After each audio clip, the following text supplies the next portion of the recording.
अगर मैं आपको बताऊं कि कभी भारत में एक ऐसा गुप्त कल्ट मौजूद था जो अजनबियों को मारना न केवल सही मानता था बल्कि इसे धार्मिक कर्तव्य भी मानता था, क्या आप विश्वास करेंगे?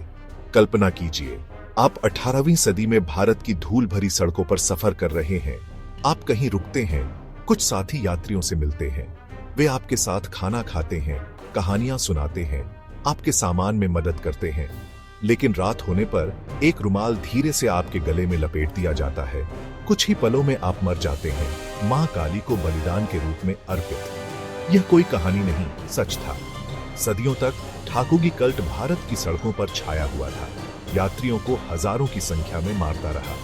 ब्रिटिश शासन ने 1800s में इसे दबा दिया और इसका इतिहास लगभग मिट गया। लेकिन इस अंधेरी गुप्त संगठन की परछाई आज भी मौजूद है और सवाल उठता है, क्या यह सच में धर्म था या केवल अपराध का सबसे भयावह रूप?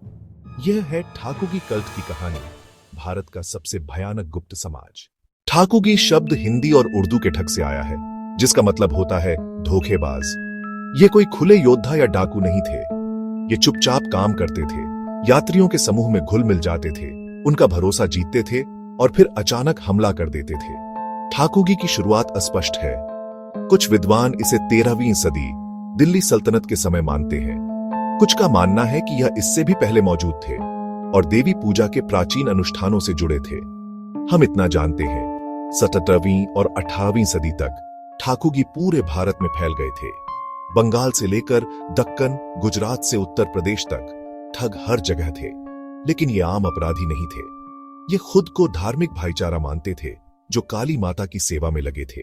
ठाकुगी हत्याएं बेहद विधिपूर्वक होती थी। ठग तलवार या बंदूक का इस्तेमाल नहीं करते थे, वे केवल एक साधारण रुमाल का इस्तेमाल करते थे। ठग हमेशा तीर्थयात्री, व्यापारी या साधारण मुसाफिर के रूप में घुल मिल जाते। वे धीरे धीरे यात्रा करने वालों का भरोसा जीतते। रात में या किसी सुनसान जगह पर हमला किया जाता, एक साथी ध्यान भटकाता, दूसरा हाथ पकड़ता और रुमाल मारने वाला हत्या करता। शव अक्सर रास्ते के किनारे गाड़ दिया जाता। हत्या को काली माता को अर्पित पवित्र अनुष्ठान माना जाता। लूट तो दूसरी बात थी, हत्या का कार्य ही पवित्र था। पकड़े गए ठगों के अनुसार बच्चों को बचपन से ही सिखाया जाता था कि अजनबियों की हत्या करना धार्मिक कर्तव्य है। उनके लिए यह पवित्र सेवा थी। इस अनोखे मिश्रण ने धर्म, अनुष्ठान और अपराध को इतना भयावह बना दिया। ठग अपने कठोर नियमों का पालन करते थे। ठग परिवारों में जन्मे बच्चे बचपन से प्रशिक्षण पाते। कभी नकली हत्याओं की प्रैक्टिस की जाती। एक बार ठग, हमेशा ठग। वे एक दूसरे को भाई कहते। हिंदू मुस्लिम दोनों इसमें शामिल होते थे। गुप्तता, कोई बाहरी व्यक्ति उनके अनुष्ठानों के बारे में नहीं जानता। पवित्र नियम, वे कभी भी महिला, साधु, नर्तकी या बीमार को नहीं मारते थे। नियम तोड़ने पर काली माता का क्रोध मानते थे। इसने उनके अपराधों को एक अजीब तरह का नैतिक ढांचा दिया, जैसे उनकी हत्या अपराध नहीं बल्कि धर्म का हिस्सा हो। ठाकुगी ने कितने लोगों को मारा? अनुमान अलग अलग है। ब्रिटिश रिकॉर्ड के अनुसार सिर्फ 19वीं सदी की शुरुआत में ठगों ने लगभग 40,000 लोगों को मार डाला। कुछ का कहना है कि संख्या इससे भी ज्यादा थी, शायद सदियों में लाखों। आज के इतिहासकार कहते हैं कि यह संख्या बढ़ा चढ़ाकर बताई गई होगी, लेकिन यह सच है कि दसियों हजार लोग भारत की सड़कों पर गायब हुए। कल्पना कीजिए, 1700s में व्यापारी बहुमूल्य सामान के साथ सफर कर रहा है। रास्ते में मित्रवत समूह मिलता है। कुछ ही दिन में उसका शव एक अकेले पेड़ के नीचे गाड़ दिया जाता, मां काली को अर्पित। 19वीं सदी की शुरुआत में British east India company Bharat में अपने शासन को मजबूत कर रही थी। व्यापार और सुरक्षा के लिए सुरक्षित सड़कें जरूरी थीं। 1830s में ब्रिटिश अधिकारी विलियम हेनरी स्लीमन ने ठाकुगी का पीछा किया। उन्होंने पकड़े गए ठगों से गुप्त कब्रों के बारे में जानकारी ली। ठगों के तरीके, अनुष्ठान और नियम रिकॉर्ड किए। हजारों ठगों को गिरफ्तार किया। कई को फांसी दी गई, कई को जेल में डाला।